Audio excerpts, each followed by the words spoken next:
নমস্কার, আমি সুপর্ণা। শনিবারের চিঠিতে আপনাদের স্বাগত জানাই। আজকের নিবেদন শ্রী ঈশ্বরচন্দ্র বিদ্যাসাগর মহাশয়ের অনুবাদিত বেতাল পঞ্চবিংশতি। বিদ্যাসাগর মহাশয় ছিলেন তার আদর্শ রূপায়ণের ক্ষেত্রে নির্মম, কঠোর ও আপোষহীন। নিজের জামাই সূর্যকুমারকে স্কুলের দায়িত্ব থেকে এক কথায় অপসারিত করেন, বিদ্যালয় তহবিলে সামান্য গরমিল লক্ষ্য করে। এখনকার দিনে যে স্বজন পোষণ ও দুর্বৃত্ত পালন চরম সীমায়, বিদ্যাসাগর মহাশয় ছিলেন একেবারেই তার বিপরীত চরিত্রের মানুষ। পুত্র নারায়ণ বিধবা বিবাহ করতে সম্মত হওয়াতে বিদ্যাসাগর মহাশয় পরিবারের সঙ্গে সম্পর্ক খারাপ করেও এই বিবাহ সম্পন্ন করেন। আবার যখন জানলেন পুত্র নারায়ণ যথেচ্ছাচারী ও কুপথগামী হয়েছেন, তখন পুত্রের সাথে সমস্ত সংস্রব ও সম্পর্ক পরিত্যাগ করেন। এই ধরনের মানুষ ছিলেন বিদ্যাসাগর মহাশয়। শ্রী বিদ্যাসাগর মহাশয়কে শ্রদ্ধা জানিয়ে শুরু করছি আমাদের আজকের নিবেদন। আগের কয়েকটি পর্বে আমরা শুনেছি কিভাবে বিক্রম ও বেতালের দেখা হয় ও বেতালের বিক্রমকে দেওয়া শর্ত। বেতালের বিক্রমকে বলা কয়েকটি গল্পও শুনেছি আমরা। এটা আমাদের বিক্রম বেতাল ধারাবাহিকের দ্বাদশ পর্ব। আজকের গল্পের নাম মন্ত্রীর অকাল মৃত্যু। পুণ্যপুর নগরে বল্লভ নামে এক রাজা ছিলেন। প্রজারা তাকে খুব ভক্তি করত। রাজা খুব দান ধ্যানও করতেন। তার মন্ত্রীর নাম ছিল সত্যপ্রকাশ। একদিন রাজা মন্ত্রীকে ডেকে বললেন, দেখো, আমি ভেবে দেখেছি, রাজা হয়ে যদি সবার জন্য এত ব্যস্ত থাকি, তাহলে নিজেকে দেখব কখন? রাজা যখন হয়েছি, তখন সুখ ভোগ করে বেঁচে থাকব, অন্যের জন্য সময় নষ্ট করব না। তাই বলছি, এখন থেকে তুমি আমার হয়ে রাজ্যের সব কাজকর্ম দেখবে। আমি এখন থেকে নিজেকে সুখ সাগরে ভাসিয়ে দেব। রাজার কথায় মন্ত্রী খুশি হলেন, তবে খুবই চিন্তায় পড়লেন। তিনি মন্ত্রী হয়ে কি করে রাজকার্য চালাবেন? উপায় কি? বাধ্য হয়ে তিনি রাজকার্য চালাতে লাগলেন, কিন্তু মনে শান্তি পেলেন না। সব সময় বাড়িতে এসে ভাবেন, রাজা আমার উপর সব দায়িত্ব দিয়ে নিজে দিব্যি সুখ সাগরে ভাসছেন, রাজ্যের দিকে কোনো নজর দিচ্ছেন না। একা আমি সবকিছু কি করে সামলাবো?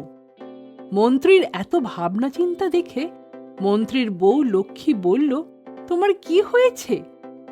আগে তো এমন ভাবতে না। তুমি রাজকার্য দেখাশোনা করে ক্লান্ত হয়ে পড়েছ।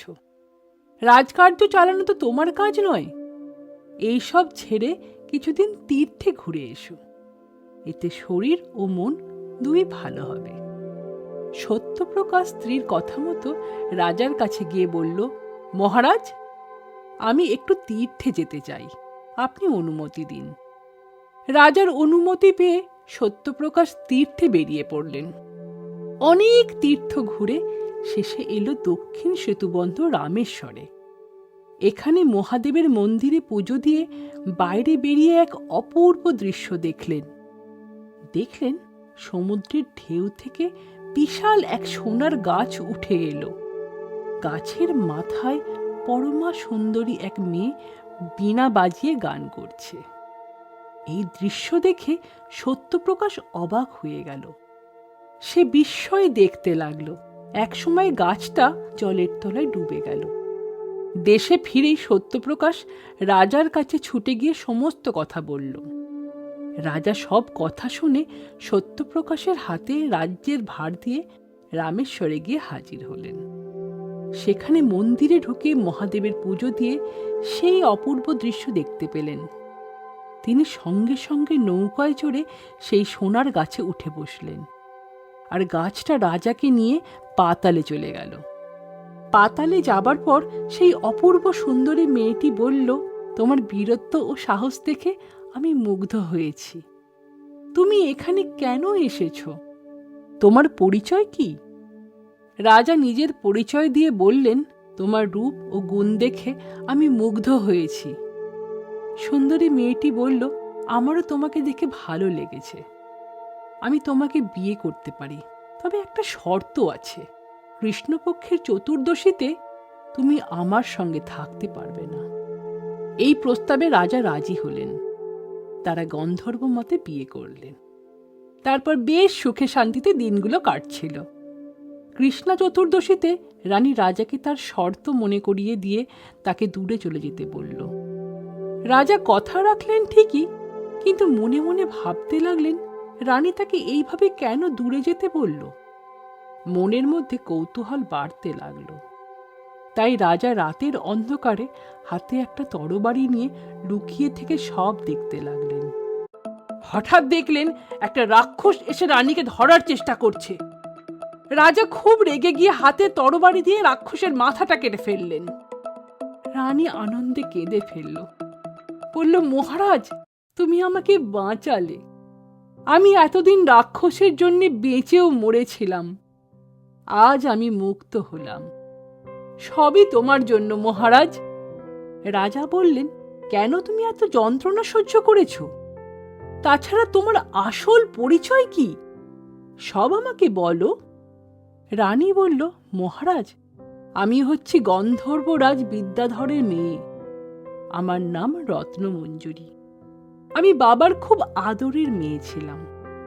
বাবার খাবার সময় আমাকে কাছে থাকতে হতো। আমি কাছে না থাকলে বাবার খাওয়া ভালো হতো না। একদিন আমি সখীদের সঙ্গে খেলায় এত মেতে উঠলাম যে বাবার খাবার সময় হয়েছে তা একদম ভুলেই গেলাম। বাবা আমার অপেক্ষায় বসে থেকে ক্ষুধায় এত অতিষ্ঠ হয়ে উঠলেন যে রাগে আমাকে অভিশাপ দিলেন, তোর বাসস্থান পাতালে হবে, আর কৃষ্ণা চতুর্দশীতে এক রাক্ষস এসে নানাভাবে তোকে জ্বালাতন করবে। এই অভিশাপ পেয়ে আমি খুব কাঁদতে লাগলাম। বাবার পায়ে মাথা কুটতে কুটতে বললাম, বাবা, আমার একটু ভুলের জন্য এত বড় অভিশাপ দিলেন। এখন বলে দিন কিভাবে আমি সাপ মুক্ত হব। বাবা রাগের মাথায় অভিশাপ দিয়ে মনে মনে কষ্টই পেলেন। বললেন, তোমার সাপ মুক্তির উপায় হচ্ছে একজন শক্তিশালী রাজা যেদিন ওই রাক্ষসকে মেরে ফেলবে সেদিনই তুমি সাপ মুক্ত হবে। মহারাজ, আজ আমি সাপ মুক্ত হলাম। এবার যদি অনুমতি দাও তাহলে বাবার কাছে যাব। রাজা বললেন, আমার ইচ্ছে তুমি আমার সঙ্গে রাজধানীতে চলো, পরে তোমার বাবার কাছে যাবে। রত্নমঞ্জুরি রাজার ইচ্ছা মতো রাজধানীতে গেল। সেখানে খুব সুখ শান্তিতে দিন কাটাতে লাগলো। এবার রাজা রানীকে বাবার কাছে যাওয়ার অনুমতি দিলেন। রত্নমঞ্জুরি বলল, মহারাজ, আমি তো বহুদিন ধরে মানুষের সঙ্গে আছি, তাই আমার গন্ধর্বত্ব কেটে গেছে। আমার বাবা হচ্ছে গন্ধর্বদের রাজা। আমার মনে হয় এখন বাবার কাছে ফিরে গেলে তেমন স্নেহ ভালোবাসা পাবো না, এতে আমার কষ্টই বাড়বে। তাই ভাবছি আমি বাবার কাছে ফিরে যাব না। রাজা রত্নমঞ্জুরির কাছে এই কথা শুনে খুবই খুশি হলেন, কারণ তিনিও মনে মনে চাইছিলেন রানী যাতে বাবার কাছে না যায়। রাজা এবার রাজ্যের সব দায়িত্ব মন্ত্রীর হাতে দিয়ে রানীকে নিয়ে মহানন্দে দিন কাটাতে লাগলেন। মন্ত্রী সত্যপ্রকাশ রাজার এই আচরণে খুবই কষ্ট পেলেন ও অল্প দিনের মধ্যে মারাও গেলেন। গল্প শেষ করে বেতাল বলল, বলো তো মহারাজ, মন্ত্রী কেন মারা গেল? বিক্রমাদিত্য বললেন, রাজা রত্নমঞ্জুরিকে কাছে পেয়ে তাঁর সমস্ত দায় দায়িত্ব ভুলে গেছেন। প্রজাদের সুখ সুবিধে দেখছেন না, নিজের কর্তব্য ভুলে শুধু সুখের জোয়ারে গা ভাসিয়ে দিয়েছেন। এই ভাবনা চিন্তা করতে করতে মন্ত্রী মারা গেল। কারণ রাজ্যে কোনো কিছু ঘটলে সব দোষ পড়বে গিয়ে মন্ত্রীর উপর। সঠিক উত্তর শুনে বেতাল রাজা বিক্রমাদিত্যকে বলল, হে রাজা বিক্রমাদিত্য, আমি তোমাকে নিয়ে যা শুনেছি তুমি তার থেকেও বেশি বিদ্বান, বুদ্ধিমান, বিচক্ষণ ও ন্যায়পরায়ণ। বাহ, কি অপূর্ব বিচার তোমার! তবে আমার আগের শর্তের মতো তুমি সঠিক উত্তর দিলে আমি ফিরে যাব আমার আগের জায়গায়। আমি চললাম। বেতাল রাজা বিক্রমাদিত্যের কাঁধ থেকে নেমে শ্মশানের দিকে যেতে লাগলো। শ্মশানে পৌঁছে আবার সেই আগের জ্বলন্ত শিরীষ গাছ থেকে ঝুলে পড়ল। রাজা বিক্রমাদিত্য বেতালের পিছু পিছু দৌড়ে আবার সেই গাছ থেকে নামিয়ে বেতালকে নিয়ে যাত্রা শুরু করল। বেতাল এবার তার দ্বাদশ গল্প শুরু করল। আজকের পর্ব এখানেই শেষ হলো। আশা করি আপনাদের সকলের ভালো লেগেছে। আমাদের এই প্রচেষ্টা আপনাদের ভালো লাগলে আমাদের এই ছোট্ট ইউটিউব চ্যানেলটিকে সাবস্ক্রাইব করুন ও সকলের সাথে শেয়ার করুন। আপনাদের সহযোগিতা ও আশীর্বাদ একান্ত কাম্য। আপনাদের সকলের সুস্বাস্থ্য কামনা করি। আবার দেখা হবে পরবর্তী পর্বে। ধন্যবাদ।